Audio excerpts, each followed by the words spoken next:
In order to deep clean a Passap block, it's necessary to get all the plastic parts off of it, both because you might not want to expose them to your chemicals and because you don't have access to the interior until they're off. So this movie is about doing that. We'll be demonstrating using the green locks that I use on my pink Passat. Yep, it's a hybrid. Sometime in its history, it received a factory upgrade, so it actually has a placard on it that says it's a Duomatic, whereas most pinkies don't have that.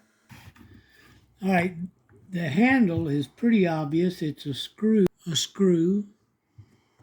and a flat washer in two positions, one here. That one you've already got out, right? Right, and this one. Now notice this white powder right here. Yeah. It's because if you get a screwdriver that's slightly larger than the opening, and this is an old piece of nylon handle. So you actually accidentally did shave a little bit off of mine. Well, and actually what you'll find is, look at the head of the screw. It was in there already. It was in there already. Yeah, so these are old enough that the green plastic has sometimes already suffered. And bring the handle back over. There's some crazing on that handle. Yeah, you can see where it's so soft that any kind of abrasion will... Eventually we'll have to get creative, but I hope it'll hold up a little while longer. All right, I pulled the button off. You notice there's a slide area on both sides. I'm putting the screwdriver tip into it. That is where this slide goes. You reach under, you pull them off. Are they all alike? They're all alike, and the reason I point this out is you can't get the cover off with those on. The green cover. That's right, and I will show you that right now. We're gonna, first of all, that comes right off. Did you get that? Do it again. Okay. That's an easy slide off. Easy peasy. Again, on the inside, if you can see, there's slots right there, top and bottom, for this. It's the same on the buttons as it is on that. You see this tab, and there's another tab just above it right there. Now watch, I'm going to just flex the top. Ah, that always scares me to death. I know, but because it is old plastic. Right, but you see, I'm just flexing it enough for it to slip down. We're going to turn. We're going to do the same. This end is a little easier to see, but we're just going to flex it enough to get it down. Okay?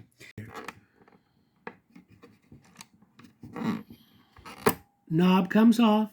If you notice, the knob has a slot in it, and there's a little keyway in there that matches it. That has to go on and off a certain way. Each one of them seems to. Right. Here's the important thing is, here's your little keyway. The slot here is only so that that will squeeze together just enough to let it go into place. See how I'm flexing that? Mm-hmm. But this key here matches a keyway in the knob, so that's what you have to look out for. And you wiggle it to put it back in. Right. Well, I'll put it back in if the camera can see without me being able to see. We'll try. There's a slot in there. We see the slot. All right. Easy way to get it out. And once again, you have to line up the tang on the knob with the slot, and then it pops into place. The top is loose, and what our problem is, let me straighten this out. I'm trying not to move too fast. See, it doesn't want to come out now. You can push these two in, lift, and it'll flex enough that you can push this one in and get it, and that one in. See how I did that? Yeah. I basically walked it out. These two will go in at the same time. So you flex it just enough to push this one in and then you can angle it so that this will come out, and then you can get it off. When you go back, you'll notice you have to kind of walk it in again. To assemble it. Yes, but we'll go into that at a different time. Now, here's the question that was asked about the knob here. We like to get these off because we don't want them exposed to the mystery oil. The metal parts, no problem. Right, but now, if you'll notice, this one has a foot. If we pry the foot up just a hair, it'll come loose. See it? Walked. What exactly do you mean by a foot? All right. Let me get it off and I'll show you. I'm lifting this slightly and pull it. It has a foot on it. See, there's a area that sticks out. Oh, I see. I see what you're calling a foot. There's 3 feet. So they're contoured. Right. And you're referring to that as a foot formation. Well, this is the footing that clips into place. This flexes out just enough to let it bypass. And if you'll notice... And I think it goes without 2, saying, 3. Be really gentle. This is old plastic. Oh, it is old plastic. And I try to be very, very gentle. But if you'll notice, this is completely round, as is the center post. So you start the center post, and there's only one configuration that works. If you'll notice, these 2 feet are close together, and this one isn't. There's one, there's one, there's one. So the distance from here to here is greater than the distance from here to here. Doesn't look like it. It is, I promise. These 2 have to go here. So in other words, if you are gentle and put it in position the way it wants to go, you can't actually get it wrong. Yeah, you'd have to really work. Now see how that went in? So that was in properly. Yes. To remount it after we're done cleaning. It goes on its post, and then it rotates around. If you'll notice, no other position lets it go down without working at it. So that's my A through H dial, right? Yes, that's the A, B, C, D around that way. Okay, so now Pops let's get the stitch size dial.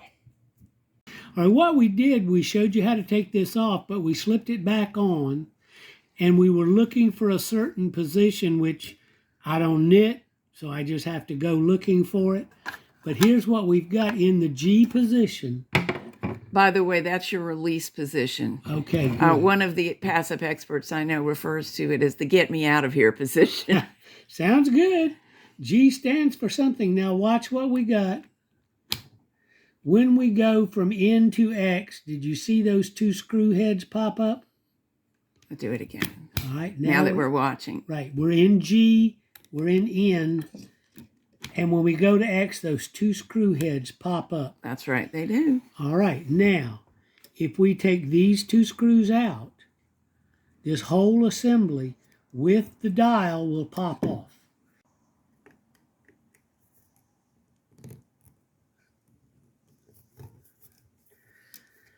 Are you filming? Yeah. All right, I want to point this out. All slot-headed screws are not the same. You must have a screwdriver that gets down into the slot. This one's pretty skinny. It is. And I got my skinny mini out to get these off, but it's not thin enough for this one. It just won't get in there well enough to bite in that position. So you got to have a specially thin one. Yeah, you have to match your screwdriver to the screw. And remember, in your particular lock, these may not have been off for 10 years, 20 years. Yeah, so it could be tough. You need a good grip. There comes the row counter off. Now, you can see that was easy peasy. 2 screws. But here's what you have to be careful of. Notice this cutaway is bigger than the screw. And this hole is bigger than the screw. So when you go to put this back in, make sure you get your screws started, then tighten them up after both of them are started, and it'll pretty well line it up for you. Now, we don't soak the row counter. No, because if you just spray it with a little bit of silicone, If you'll notice, most of the inside, it's nylon, and it'll work beautifully if you just, see, here's a catch, there's a catch. These are the clear buttons. There's your walking foot that, see how it's rotating? Yeah. The number. So a little silicone rarely spray. jam. Right, a little silicone spray and it'll get this little bit of stuff out. You see how you got some fiber? Just a touch. Yeah. Right, but a little silicone spray will clean this up real nice. The silicone will stick to the nylon and it'll be good for a while. If you'll notice, there's a screw missing there, and this screw has a little tiny machinery washer on it. Again, It's missing because you just took it off. well, yeah, but again, when you pull these off, make sure you don't lose the small pieces. There's the machinery washer trying to get off. But what I did was pull this screw out and this screw out. Now, the knitter that asked us said, golly, it looks like it screws on from underneath. And you know what? She's absolutely right. I will show you there's a trick to this. Did you hear that sound? I heard a pop. Okay. This is what popped. If you'll notice, I'll try to lift this up. There's a slot down there. See that slot? But now look, see that? That's what you heard. Oh, it's a gate. It is a gate. And this has to fit down in that gate. But you saw what happened. It closed. You have to get that. You can't get it down in there without that gate being open. All right, we showed you the slot on the top. This is the spring-loaded snap that we heard when we pulled that dial off. So what I'm going to do is pull that down by hand, then I'll rotate this very slowly and see that the gate is open. So if I go to put this back in, I can press it down in there, and there goes your gate. I heard the click. Was that Right. the gate closing? Yes. So that's how that dial comes off and on. Right. And you're right. If you look, to get the actual dial cover off, you have to take off this circlip right here, and you see it is spring-loaded. If it got stiff, we could insert a cleaning spray straw right in there. And Yes, you could just turn it upside down, spray this plate, because it's this serrated edge right there Right. that you hear clicking. and you could get the dial all the way off, but we don't normally find we need to. Just take it All right, watch off this. of this because Right. we want to soak this. Watch this piece. See what it's doing? It's going up and down. Well, it's actually going front to back on the machine. That's what this dial does, is control the opening of that gate. Oh, wait, that's the stitch size. So it's creating a longer and a shorter Right. path for the needles. Right. I'm going to turn this over and I'll show you again. This is what it's doing. It's very slowly moving this from the large position to the small And in stitch position. size 8, the needles, when they pass through, actually travel a greater distance in that W-shaped Right. path. There you go. That's it right there. That V, see, it stops here. The needle comes in, goes out.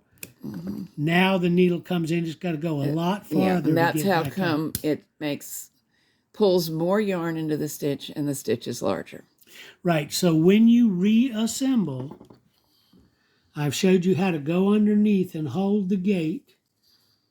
Go to the farthest back position. You see it goes back and forward. Go to the farthest back position. So you're going to try to put it in this way. It has to line up with these posts. So then you can reach underneath and move your gate And allow it to pop allow in. it to work its way back down in there. And there you go. If you notice, if this is in the in position, it makes it really easy for this to come apart. And this is something that you'll need to be careful to lubricate. See, it won't go. Yep. The This is reason that we went ahead and took apart my machine for this video is it's working, but it's stiff. Everything's a little too stiff, so it'll benefit from a deep soak. you hear that? And we do. That's a hard movement. And this is always, an area that gets very, very stiff, as well, does the between Passap these is plates. a machine that requires some muscular action always, but this is a little stiffer than it ought to be. Right. But now we've answered the question, how the heck do I get that dial off? You don't. You pull this up and it needs not to soak. And this one we've discovered, you does just come off. flex the feet enough to get it to walk up, and it's off. A quick bonus note, everything we have shown you on this green lock is actually true on a pinky. They're really close to the same. A main difference is these rails are different on a greenie, and they are the reason most pinkies have now been retired. There was nothing wrong with their rails. It was a perfectly good design, but the material has disintegrated and it is very hard to find replacements. However, if you have one that's working, almost everything that we showed you is still true. However, I'm thinking that pinkies lack the H setting. Other than that, they function very much the same.